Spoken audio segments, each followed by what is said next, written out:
Bonjour, je m'appelle Nathan, je suis un professionnel dans tout ce qui est l'économie ainsi que la croissance économique. Aujourd'hui, nous verrons ce qu'est la croissance économique. La croissance économique, c'est tout simplement une augmentation du produit intérieur brut, c'est-à-dire des biens et services pro. Vous voyez, ça c'est chiant. Nous allons vous dire ce qu'est vraiment la croissance Il y a économique. Deux façons d'expliquer ce qu'est la croissance économique. D'une part, nous voyons la croissance extensive et d'autre part, nous voyons la croissance intensive. D'abord par expliquer la croissance extensive. La croissance extensive, c'est l'accumulation des facteurs de production qui sont le travail et le capital. Donc d'abord sur le facteur travail qui dépend de la démographie d'un pays, de la tardivité des retraites et de la durée des études.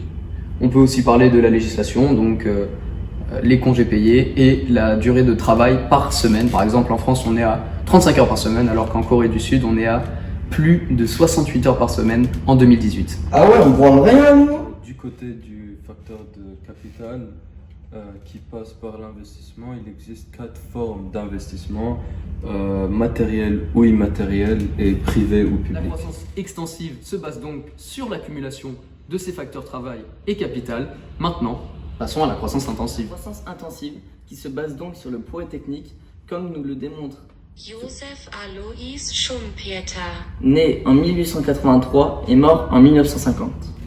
Selon Joseph Alois Schumpeter, le progrès technique qui résulte d'un ensemble d'innovations qui arrivent pour lui par grappes est différencié dans une certaine typologie. Nous avons donc les innovations de produits, de procédés, organisationnels, de marché, mais aussi de matière première. Tu fais quoi là?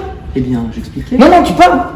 Mais monsieur, ce n'est pas une façon de répéter. Non, tu parles, je t'ai dit. Monsieur, Non. La croissance économique et l'augmentation du PIB sur le long terme grâce à la croissance intensive et extensive. Et pour vous donner un exemple d'un pays qui se base sur la croissance intensive, on peut penser à l'Allemagne, et un pays qui se base sur les facteurs de production et celui des États-Unis. de chaque nation, c'est-à-dire de ses biens et services pro. Les mecs. Attends, merde, en Chine, combien d'habitants en Chine? Alors, 1,5.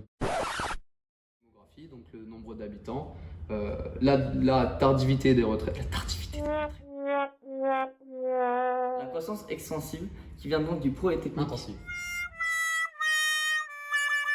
comme nous le montre Joseph Alois Schumpeter. né en 1880. Alois Schumpeter. Né en 1883 et mort en 1950. Aussi. La croissance économique et l'augmentation... non.